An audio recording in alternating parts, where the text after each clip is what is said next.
Get my stick. Yeah, my stirring stick.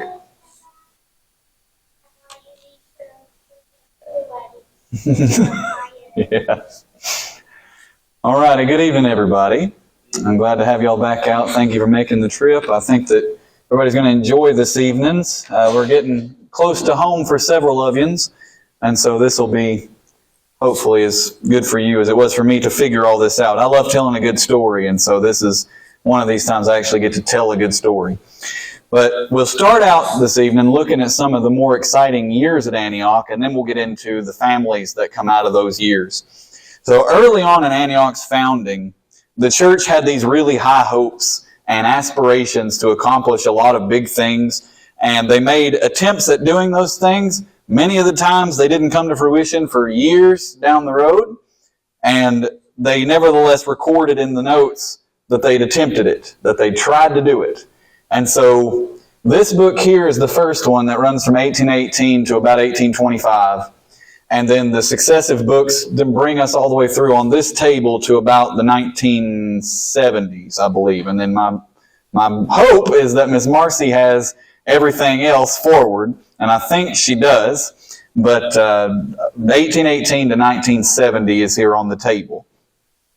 So the first example of the church trying to do something that was a really big deal is in November of 1819.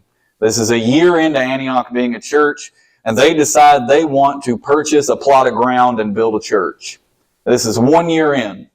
And so they've been meeting at the Wolf Lick Meeting House, and they're going to purchase a plot of ground, but before they can do that even, they say, we've got to write a decorum.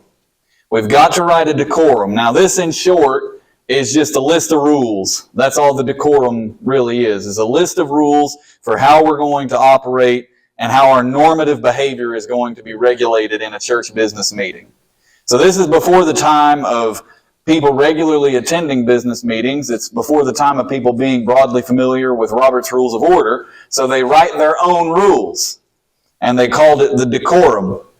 Now, the decorum was presented and accepted by the church at the next meeting, which would just so happen to be on Christmas Day of 1819. They accepted that, but unfortunately, that decorum has been lost to history. We do not have it. Now, how unfortunate that is subject to speculation, because it evidently wasn't a very good one. Because in 1826, only 7 years later, they completely rewrite the thing, and they ask their pastor, Jacob Bauer, to write a decorum for them and present it at the church. They did not put a committee together for this one. They just asked Jacob Bauer to write the thing. They say, you write the rules of the church and we will follow them. And so Jacob Bauer writes the rules of the church in March of 1826. He presents it in April of 1826. It is read before the church and it is received by the church. And we do have that decorum. It's in the second book, which at present is on the left side of the table here. These images aren't going to do you much good, but you get the idea. This is what it looks like. You're welcome to look at it at the end. I've got it open to that page. So he writes this decorum in March of 1826 and presents it to the church. This one did a whole lot better. In July and August of 1833, another 7 years down the line, they revise it, but they only revise Article 15. That's the only thing they change. They rewrite Article 15. And we've still got these, and I want you to see some of the articles. I'll read through them as quickly as I can, but just so you know what the rules have been. Rule number 1, it's our duty to meet together at least once a month for conference, and it opens and closes by praise and prayer. Again, they didn't have weekly meetings back then. They didn't start meeting weekly until the 1950s. So we met here once a month for 100 years and more.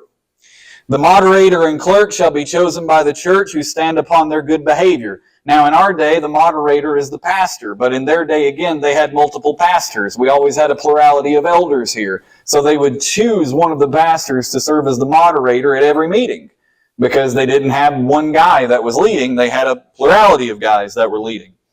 Number 3, no member shall be known under any other appellation than brother or sister while the church is sitting.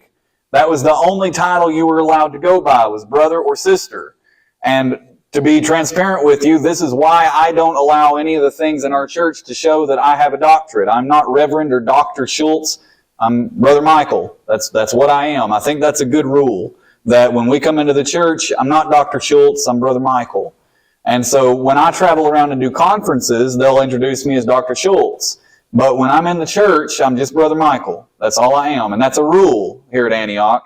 No other titles than brother and sister. That's it. Number 4, when the church meets together, an inquiry for fellowship shall be made, and then, if they think it expedient, open a door for the reception of members. If a motion is made and seconded, it shall be freely debated unless withdrawn by the person who made it. If a motion is made and not seconded, it naturally fails. No intricate query shall be brought into the church. That one has to do with church discipline. This is essentially a prohibition on gossip.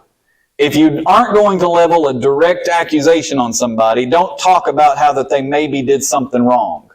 Level the direct accusation. What did they do that you want them brought under discipline for? No intricate queries. Number 8, it's not allowable to expose the infirmities of any Christian, but regular and gospel steps shall be taken by the way of dealing as the Word of God directs. Don't just come in here and criticize people if you're not actually going to expect the church to help them. That's not how this works. Number 9, nothing touching fellowship shall be brought into the church until fairly discussed without, as the 18th chapter of St. Matthew directs, together with other scriptures regarding church discipline. Don't bring somebody forward for church discipline if you've not talked to them directly about it outside of church first. Don't let that be the first time you bring them forward for church discipline. That's what they're saying. You need to talk to the person first before bringing this before the church. Number 10, when members do not attend their church meetings as above directed, they give offense unless providentially hindered, and when called on shall assign their reasons for non-attendance. You don't show up, we'll call you out on it, and you better have a reason. Number 11, all matters of judgment that don't touch fellowship shall be voted by the will of the majority, except in the acceptance of members, on which case it shall be unanimous. If one person votes against you being a member, you are not received. You must be received unanimously. The whole church has to agree that you belong here. Everything else is by a majority. Number 12. Only one person shall speak at a time, who shall rise from their seats and obtain leave of the moderator when they are about to make their speech. You stand up, the moderator recognizes you, and you may talk. All right, that was how their business meetings work. It goes on. Number 13, the persons thus speaking shall not be interrupted by anyone until they break the rules of this decorum, in which case the moderator or any other member may call them to order, and they shall immediately take their seats. So you get to talk. This is kind of how Congress works today, the filibuster. You get to talk as long as you want until you're breaking a rule. And if you don't break any rules, then you just talk and everybody just has to sit there and listen. So take that for what you will, whether that's a good idea or not. Once you break the rules, though, they get to tell you to sit down. You don't get to talk anymore. But until you've broken a rule, just keep talking. Everybody just has to sit and listen. Number 14, every member thus speaking shall be careful not to make remarks on the slips or imperfections of any that speak before them, but shall fairly state their case according to the best of his or their abilities, so as to convey their lights on the subject.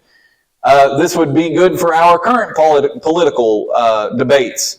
You don't get to talk about the person you're debating. We talk about the thing we are debating. Can you please stay on topic?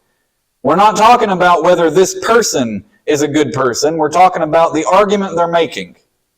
Can you talk about that?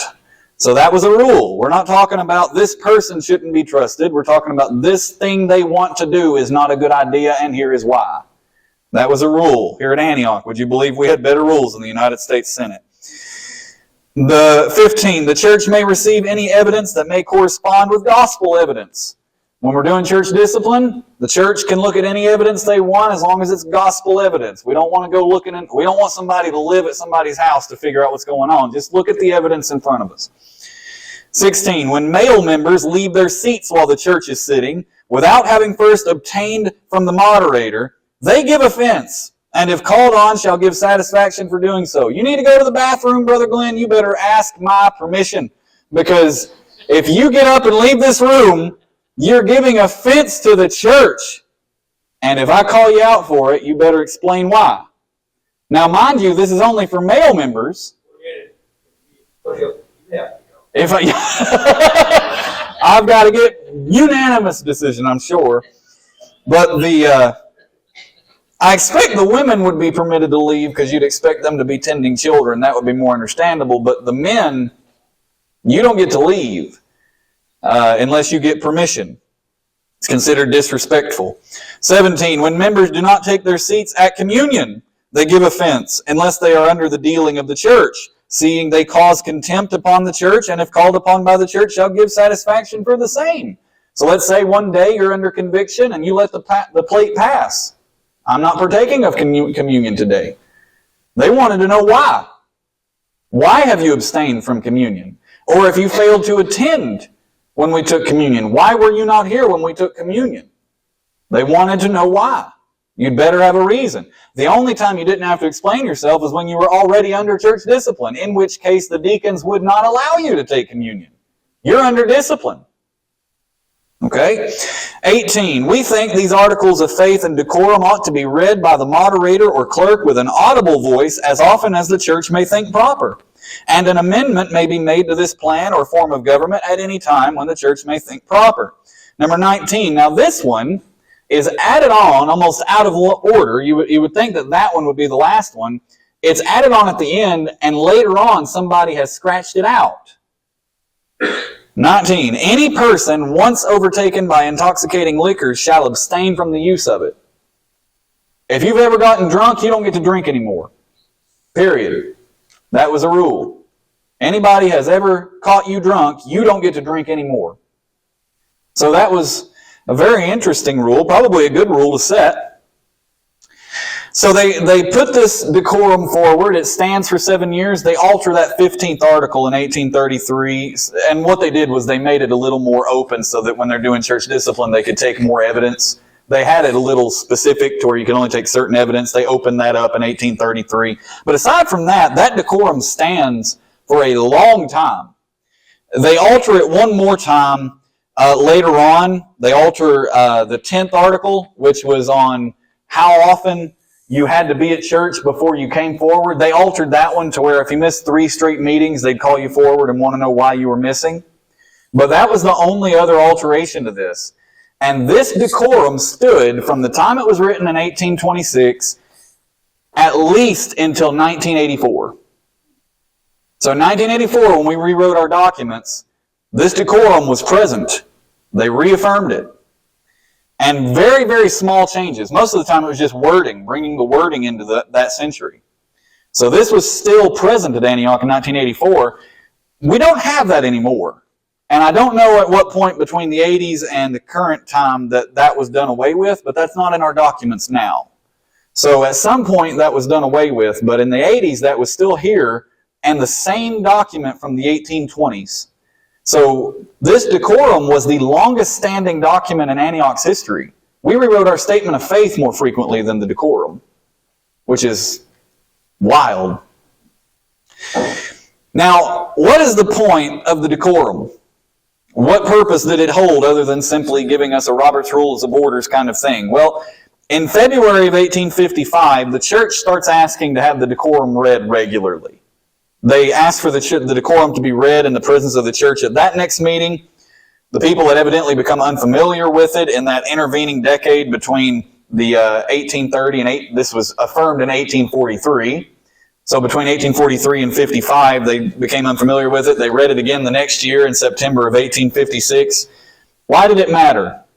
Well, in the middle of the Civil War, that's East Tennessee. In the middle of the Civil War, silly name anyway, a Civil War if you think about it, but middle of the Civil War in 1863, May of 1863, the church began reading the rules of decorum and ordered that the clerk transcribe those rules and alter Article 10 so that if you missed 3 straight meetings, you would be called for to answer, and if you didn't come forward, you'd be removed from membership. Why did they do that? Why did they say that in the middle of the Civil War? They adopted that in July of 1863. Well, they did that because a year and a half earlier, the pastor here at Antioch in 1861, a guy named James Lamb, was a Southern sympathizer.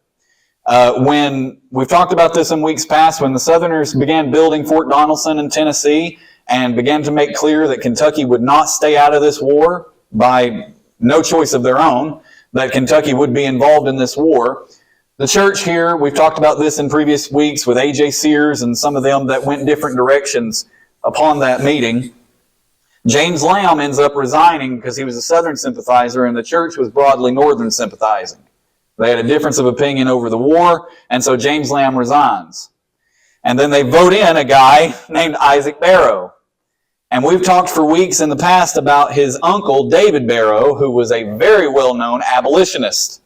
He was a big-time abolitionist, hated slavery, wildly anti-slavery. He's the guy we talked about who even offered the idea of interracial marriage in the late 1700s, okay? So these guys are very, very much abolitionists. Isaac Barrows voted in as the pastor here at Antioch, and he finds that many of the people who were members when he got here have stopped attending when James Lamb was removed and when he was voted in. Most obviously, they were probably Southern sympathizers as well, not wanting to listen to some abolitionist preacher every week, and so they stopped attending. In their minds, they probably hoped that the South would win the war, or at least there would be a ceasefire if the South didn't unfortunately win the war, and that they would return to Antioch and be able to direct Antioch in a Southern sympathizing direction, the war being over. Isaac Barrow knows this, and having a bunch of Northern loyalists in the church, he begins to make it such that these people who are not attending here right now are not able to return after the war and direct the church to Southern sympathies. And so in the middle of the war, he changes the decorum so that if you miss 3 meetings, you come forward and explain yourself, and if you don't, you're off the roll. And what that did was it immediately made it so that these Southern sympathizers who would not come hear him preach didn't get to claim that they were still members after the war. In 1866, they call for the decorum to be read again. Imagine why. The war is now over, and who has come back? All these Southern sympathizers who are no longer members here. And they want to know why they're not members anymore. So in 1866, they read the decorum. This is why you're not members anymore. You missed 3 straight meetings. And that was the end of it. Isaac Barrow also led us to leave the Gasper River Association and join the Clear Fork Association, probably for similar reasons over these Northern and Southern sympathies. Okay? The last time in the first few books that we have that the decorum was read was in November of 1876. And I'll talk about what happened in that meeting here in a minute. But before we move on, any questions or comments on any of this? We're just about done with the decorum. Yes, sir. Yes, these are all the rules. Right. Very good.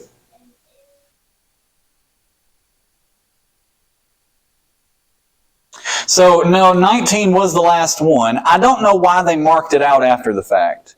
And it does seem like it was added on late. You got to notice, I mean, there seems to be a trend. They're talking about church discipline and all this, and then they start talking about, now we want this to be read on occasion, and you can alter it if you want to, and then suddenly they say, oh yeah, and if you get drunk, you don't get to drink anymore. That sounds like it was kind of just added on after. And so it's possible that it was one that they talked about adding on, and then decided not to, and it was scratched out. Or it was included and then much later they removed it. But I don't have any record of them formally removing it afterwards. Yeah. Right. Yeah. That's probably a good guess. All right. So before the Civil War, Antioch starts giving to what was then called home missions. You can see this here. There we go. All right. William Hall and, in case of failure, W. Logan. And let's see here. I'm not figuring out what this word is, but gave them $1 to the printing fund. That was for the printing of the minutes at the associational meeting. And subscribed $5 to home missions. Okay. So, yeah, the old 200-year-old cursive is sometimes troublesome for me, but if you've got a better idea on, that's probably with, I mean, I think you're right. and with them, okay, yeah, I think you're right. These are the messengers, and with them, $1 to the printing fund. So I think you've nailed it. Good job. You must be reading old cursive documents, Wyatt. Homework. Well, good job with the homeschooling, Mom. Yeah, that's, you got to. Yeah. The cursive is very useful. You won't hate it when you're a grown-up.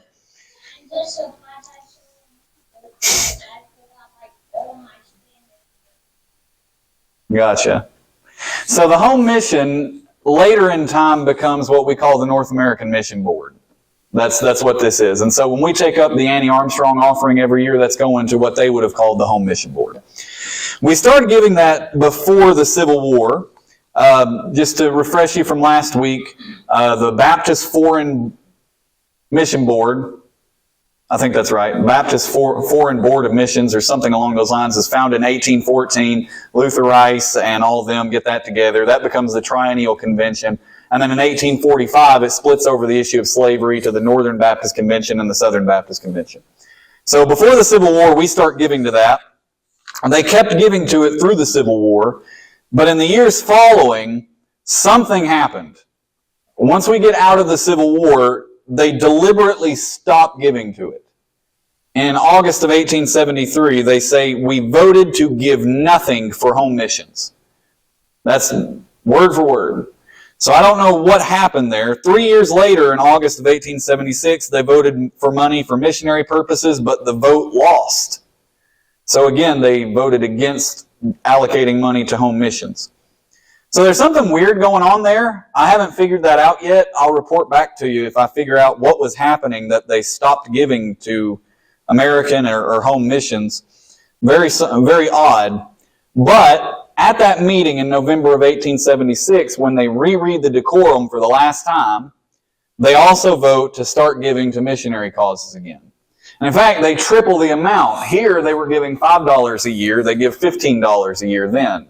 So something happened. I don't know what happened between 1863 and 1873 that they decided to stop giving to home missions. I haven't figured that out yet, but I'll work on that.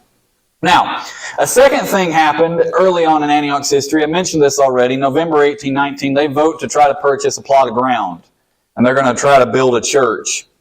They made the motion for Elijah Solomon, Samuel Ross, and John Danks to serve as trustees and to purchase an acre of land from Thomas DeLoach for the express purpose of building a meeting house on, and that the above-named brethren are to procure a lawful title for the same. Now, they made that motion, but that didn't pan out. They ended up not doing that. I don't know what happened, if Thomas DeLoach was not willing to sell or if there was just something that didn't work out. But ends up, June of 1826, so this is again 7 years later, they put together another committee. This time it was John Driscoll, William Sutton, Zachariah Duncan, and Thomas Sherrod. And they were called to see Mr. Thomas Floyd and procure 1 acre of ground, including half the spring, for the use of the meeting house, and to procure a lawful deed for the same as soon as convenient and make report to the church. Now that one did go through. They begin a makeshift log cabin, and this is on this plot of ground somewhere. I don't know if it was exactly this spot we're standing or sitting in, but it was here because that half a spring that they wanted, half the spring for the use of the meeting house, is this spring here behind this parking lot that many of you remember drinking from. So that's the spring they're talking about that they wanted half of for the use of the church. Now, we know this because Thomas Floyd sold that plot of land in 1831. He owned 300 acres in this area, and he sold it to a guy named Abraham Lyon. And in the 200-year celebration book that Antioch made, there's a deed of conveyance, but it's not anything really relating to Antioch. This is where Thomas Floyd sold his farm to Abraham Lyon. The only mention of Antioch in that document is it says that it is agreed that 1 acre of this plot, including the Baptist meeting house called Antioch, is accepted out of this conveyance being retained for the use of that society. So by 1831, there's a cabin on this plot of land, and it's known as the Baptist Meeting House of Antioch. So they bought that acre in 1826, and by 1831, they've got a cabin of some sort on this property. And it doesn't convey, it's theirs, but there was no official deed saying we owned it. It was evidently just some sort of an agreement between us and Thomas Floyd. And so he had it put in writing when he sold that plot to Abraham Lyon that was theirs. It was not conveying with this 300-acre plot that he was selling. So that was in November of 1831. In January of 1832, they put a committee together of 3 of the pastors, John Christian, John Driscoll, and Thomas Sherrod, and they were commissioned by the church, here's the quote, to apply to Abraham Lyons for a deed to Antioch Meeting House. Okay, so they wanted an official deed saying this belongs to us legally. Now again, unfortunately, that copy has been lost because in 1856, the church votes to have another edition made up. So we don't have that early deed. I talked to Chris about this. I'm going to go, I couldn't this week because my car is about to explode.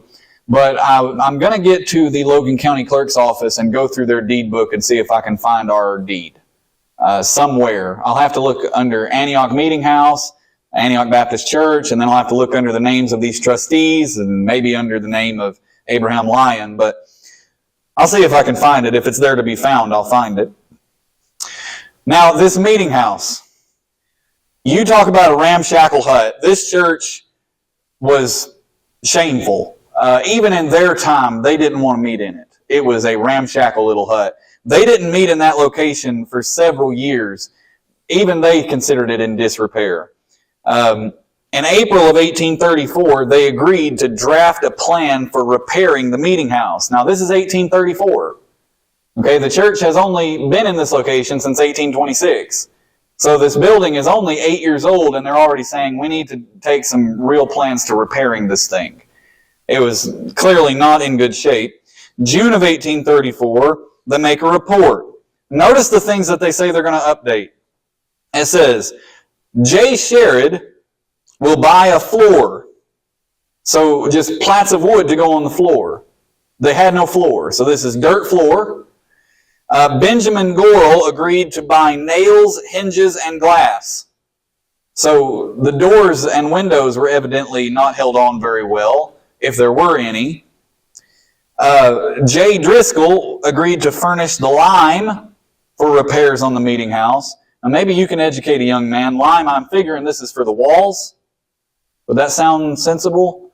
I don't know what you'd really need lime for other than using on the walls. I have no idea what that would be for. They used to make a cement out of it to go in between the... like a poultice? Or... Yeah, it goes in between where the logs and stuff fit together. Okay, so you see these log cabins that have like white stripes. That might be that. Okay. They use lime and helps bind stuff together. Okay. Maybe. Good of a guess as any. I don't know what that would have been meant for, but they thought they needed it. October of the same year, Zechariah Duncan agrees to purchase shutters for the doors and windows. So they did the repairs in the summer. Come fall, it's getting cold, and they realize that these new windows they've put up don't fit very well, and they've got a draft coming in, and so Zechariah Duncan, after whom this ridge is named, all of a sudden says, we need some shutters to put on the doors and the windows because these don't fit well and it's cold in here. The next winter, February of 1835, so this is still that same winter, let me say it that way, but it's the next year, still in that same winter, the church agreed to install a stove to warm the place. So 8 years, no stove, okay, no floors, windows maybe that do not fit well, doors maybe that do not fit well, no way of heating the place. So this is what it looked like in those early years. All right, freezing cold, bad windows, bad doors, and evidently the walls needed to be sealed. So this place was a ramshackle hut. This tells you really how they were dealing with this. They went 4 years that way. In December of 1839, they agreed to designate one person to get to the church early and build a fire. And while they were here with that fire being built in the oven, they were to clean the church.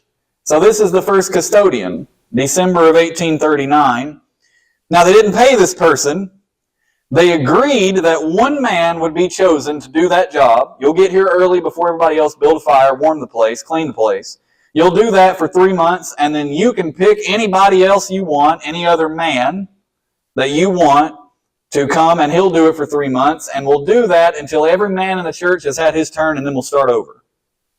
So that was the way that they did that in the beginning. That was our first custodian. So that's the first meeting house. Okay? Really a ramshackle hut. You get into the 1850s, and we'll talk about this later. They vote to build this building, and it's completed in the 1860s. But those first 40 years, 30 years, Antioch is operating in a cabin that none of us would even go into. All right. Despite that description of this meeting house, these were very exciting years at Antioch because they finally had a plot of land that was theirs. They had a building. Decrepit though it may have been, they had a building. And some of you know what that feels like. You bought your first house or whatever, and it might have been a decrepit little thing, but it was yours, you know. The first house you ever had, it was yours.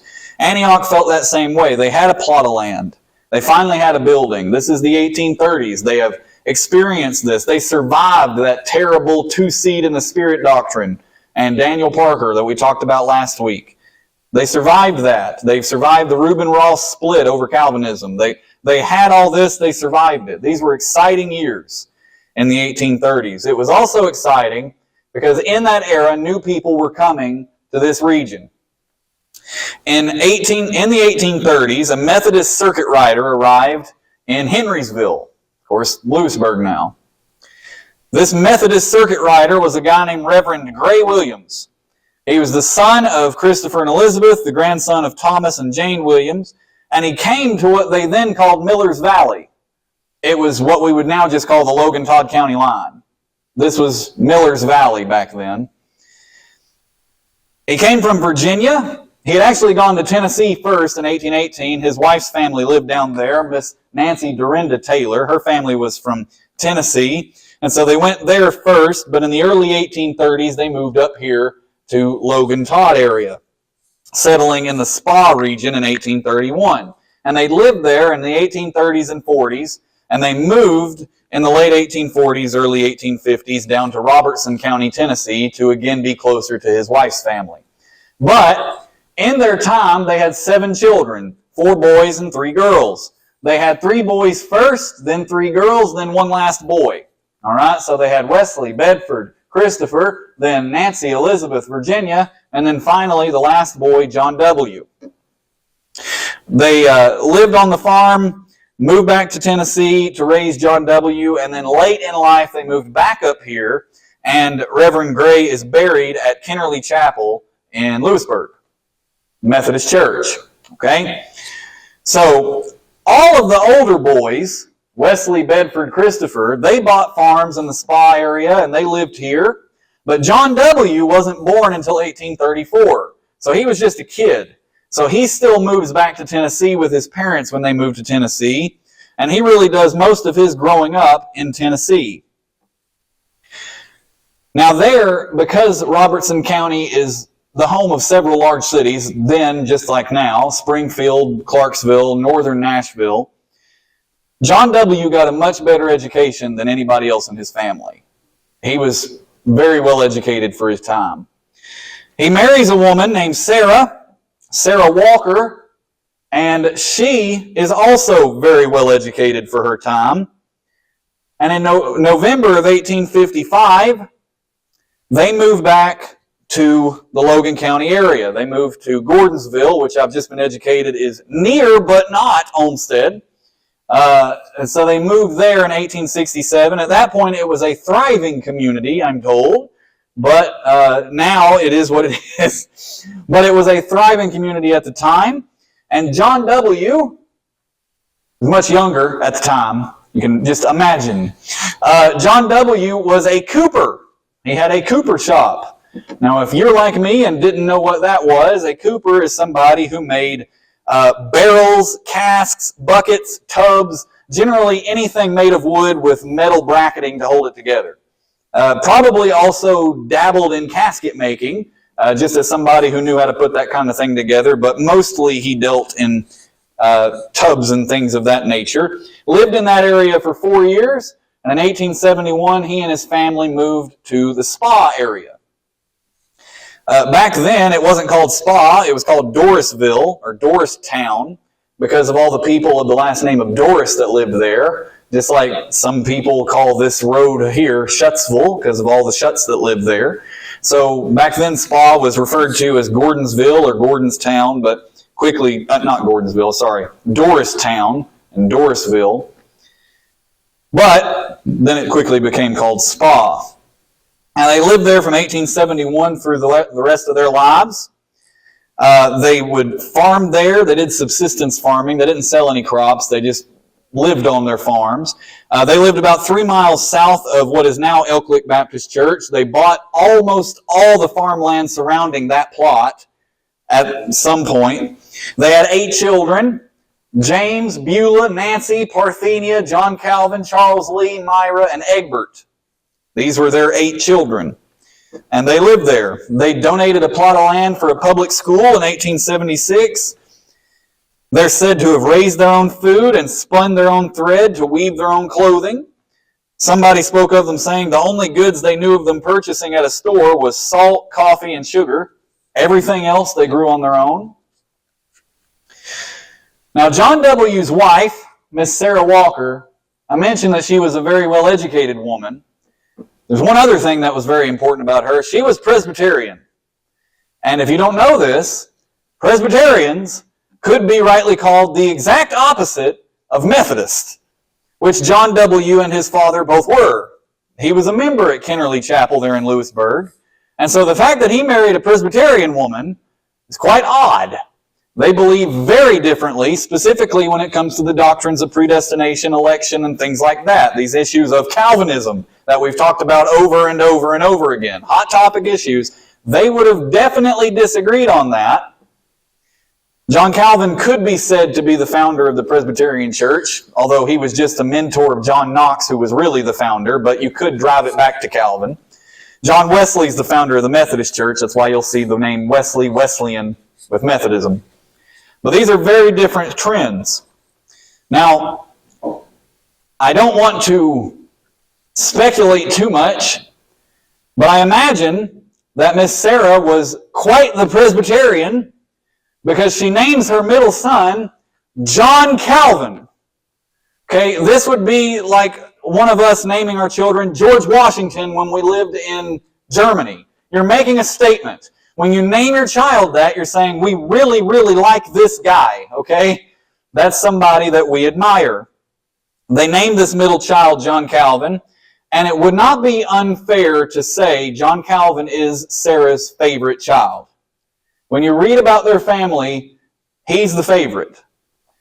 Now, it's not just because he's named John Calvin. That's not why. He's the favorite because he was born unhealthy. He was born somehow physically disabled. We don't know how he was physically disabled, but in his upbringing, he was not able to do any physical labor at all. He was maimed somehow. And so his older brothers worked the farm, his sisters worked the house, and he got to spend all of his time with Mom. And Sarah made sure that little John Calvin was well educated, because though his body was infirm, there was nothing wrong with his mind. John Calvin quickly became the most well-read person in Logan County. That's what's spoken of him. Very well-spoken, very well-read young man. He had an aptitude for mathematics. It's said that he had a deep interest in medicine, probably because of his own physical ailments, but he wanted to be a doctor. But this is during the era of Kentucky legislating the requirement to go to medical school to be a doctor. They did not have the money to send him to medical school, so he never became a doctor. But he wanted to be one, and he studied for it. He was known for being the best checkers player in the region. Nobody could beat him at checkers. Very smart young man, very well read. They said that there was not a single person in Logan County that by his teen years could either beat him in checkers or speak over his head in any topic. There was nothing you could talk to about with him that you knew more than he did by his teen years. Very well read, which tells you a lot about how smart his mother must have been and how smart his father must have been. That he's purely homeschooled and is the smartest person in the county. Now, his mother, being a convictional Presbyterian, you would think would want to raise her children Presbyterian. That wasn't an option, though, because there were no Presbyterian churches around here, just as there are none now. There's the Cumberland Presbyterian Church. That's a different thing. That comes along later. There were no Presbyterian churches around here. The only churches here were Baptists and Methodists. The Methodists and the Presbyterians do share one thing. They're both hierarchical. You don't just get to plant one. All right? The denomination has to authorize the planting of one of these churches. She knew they were not going to plant a Presbyterian church in this area because it was so sparsely populated. So she starts looking into the Baptist church, and she finds that many of the Baptists believe a lot like Presbyterians when it comes to Calvinism. So there's these small differences, things like baptism, things like covenantalism. There's some differences there. But when it comes to soteriology, they're very similar. And so she starts campaigning for a Baptist church to be planted on their plot of ground. And guess who obliged? In 1881, Antioch obliged. And we planted a church in Spa that was called Elklick. And it's still there. We planted it on their ground because Sarah wanted it there for her children to be Baptist, because by Georgie, they were not going to be Methodist. Even if she couldn't have them be Presbyterian, they were not going to be Methodist. So she campaigned for a Baptist church, and she got one. We planted it. We released 11 members to go plant that in 1881. And there it stands. She dies in 1898. She's buried at Elk Lake Cemetery. And so we have John W. and his wife Sarah living in the Spa area in the late 1800s. Return with me to Antioch. There's John Calvin. He would marry Miss Rosa, who some of you remember. She lived well into the 1900s, dies in 1980. She lives a very long life. John Calvin, unfortunately, dies much earlier, 1944. Return with me to Antioch. In the year 1927, Antioch was experiencing some stagnancy. They were in a lull. Hadn't had new members in a while. The church was not doing well. And so in 1826, they voted in a new pastor, a guy named S.P. Browning. Here's his line. S.P. Browning, moderator. And S.P. Browning was a firebrand. He was known for bringing people in. Whether it was a revival or a church, bringing in new members, where he went and pastored, the churches grew. He was from up in Muhlenberg County, had pastored a long time up there. He'd also become our pastor in the 1940s. Different tenure. But they voted him in 1927. He comes at this business meeting in May of 1927, and they agree on beginning a protracted meeting Monday after the third Sunday in July. They're going to have a protracted meeting. We call them revivals now. He's going to have a revival starting on Monday in July and going through Saturday. And of course, you'll have church on Sunday. So in May of 1927, he wants to have this revival. In July, on July the 18th, they start the revival, and it goes all the way through July the 23rd. Now, despite his family living much closer to Elk Lick, John Calvin Williams made the trip to Antioch with his 3 children. He had Artie, who dies in infancy, but along with him came Roscoe, Leslie, and Annie Williams. 1927, in July, they come to attend the revival here at Antioch under Pastor S.P. Browning. On Saturday, the 23rd of July, they finally have a time of response. They didn't do that every night. They only had a time of response the last night of the revival. And on that last night, Saturday, July the 23rd, there was an altar call or a time of response, and 18 people responded. You can see that in the minutes here in this center book. 18 people came down. One of them was an 11-year-old boy. This 11-year-old boy was one of the sons of John Calvin Williams. He was set to turn 12 a week away, 8 days. In August the 1st, he was going to turn 12 years old. And he walked the aisle that night, July the 23rd of 1927, became a Christian, and asked to join Antioch by baptism, despite his family going to Elk Lick. And so the next day he would join by baptism. That 11-year-old boy was Mr. Leslie Williams. And here's the record of those 18 that joined by baptism, and you'll see here the name Leslie Williams. 11 years old, July 23rd, 1927. Of course, Mr. Leslie grew up to have children of his own. He would become Reverend Leslie Williams, ordained here at Antioch to do the ministry, became a deacon here. He would have his own children, of course, one of which he would name after his grandfather, his father, rather, Leslie's father. He would name one of his sons after his father, John Calvin, and here he sits, Calvin Williams. And so we have it that Leslie would raise his boys here, Calvin and James Earl, as well as his older children, the twins.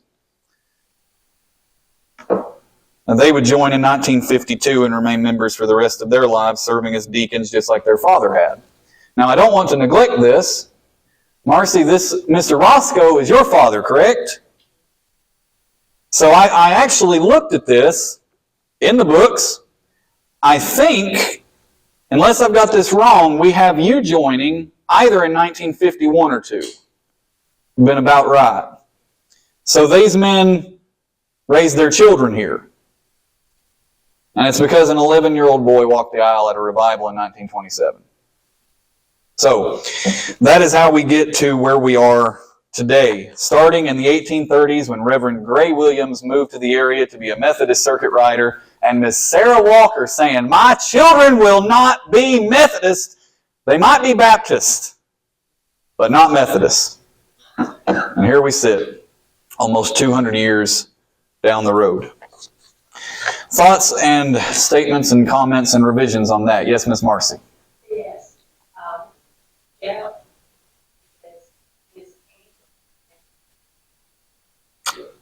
Which is Annie then Williams. So we have every member of this group represented here. That is awesome. Yes, sir.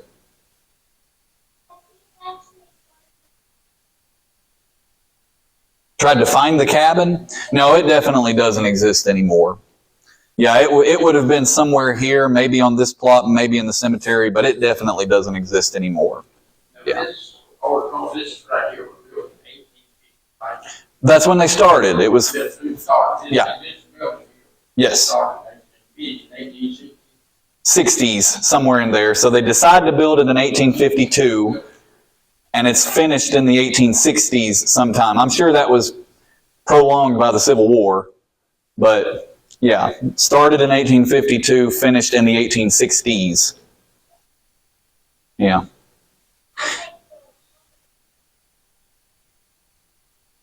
Yeah, it's kind of a practice go. One of the biggest pickles that they got into was deciding what the parameters of the building would be.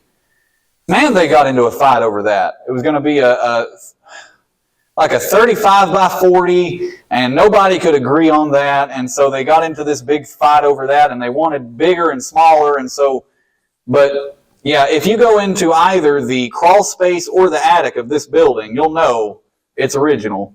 Because there are no, what do you call the runners underneath? What's the word for that, Michael?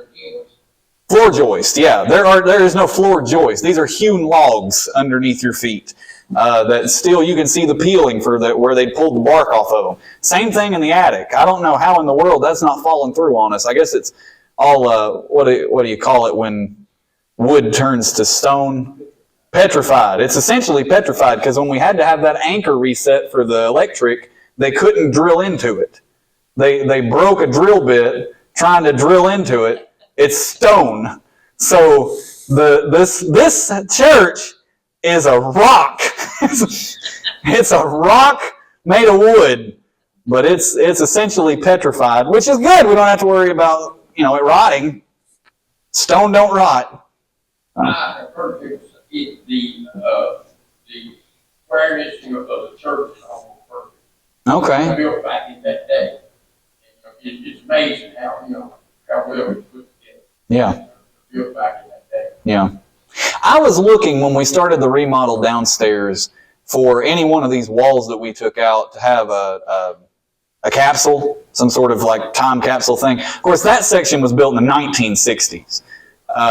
Yeah, you were here for that. So, but I do have a hunch that somewhere in this church, the original, there's got to be some sort of a remnant of them building in that. Right. Yeah, all this was added on too. So I think all that. Hey, I remember whenever we didn't have electricity, this chandelier had 3 lamps. What's that hanging up there? Yeah. Or gate order. Okay.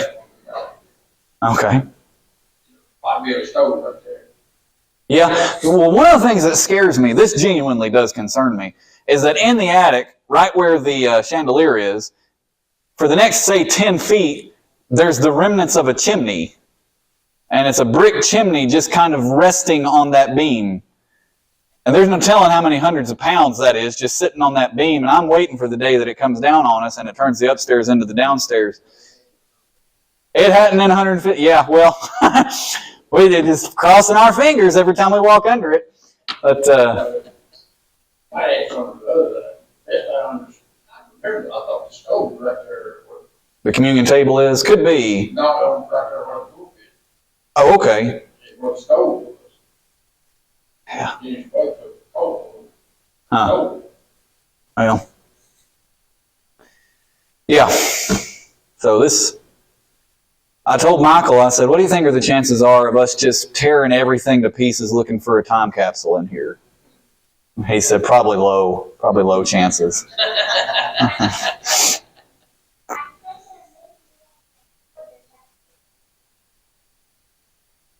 That may not be too far off. He said they might have used some of the wood from that original cabin.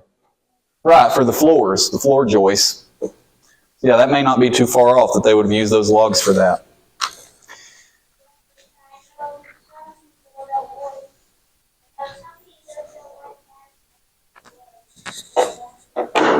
Now, on that same point, I don't know if this is still the case, but at Elk Lick, they are supposed to have a beam in there that is from their original church that they have on, I want to say on display. It's to be seen in the church. One of the original beams, like a 6x6, great big thing. I've read that in a book. I've never been in that church myself, so I wouldn't know. But if any of you happen upon an opportunity to go to Elk Lick, you let me know. Because they're supposed to have one of their original beams. They've had 3 sanctuaries. They've built and torn down and rebuilt and torn down and rebuilt 3 different times at Elk Lick. Which it just continually astounds me that this is the original structure. Because I told you about Hazel Creek up in Lewisburg County who helped plant us, sent us our first pastor. They've had 5 sanctuaries in the same period of time. And here Antioch sits with our petrified wood in the attic. Yeah, very cool.